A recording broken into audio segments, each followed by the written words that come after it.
So one of my favorite features about App 2.0 was the ability to show how many products that you wanted for people to see on your report. But not a lot of people knew about it. It was available in App 2.0, however, since it was hidden in the settings, a lot of people, like you said, just didn't know about it.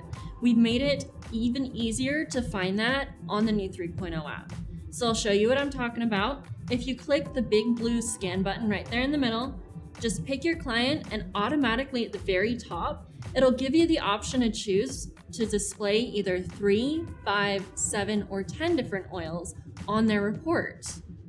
Which is great because let's say, for example, you're teaching a class about a certain product set.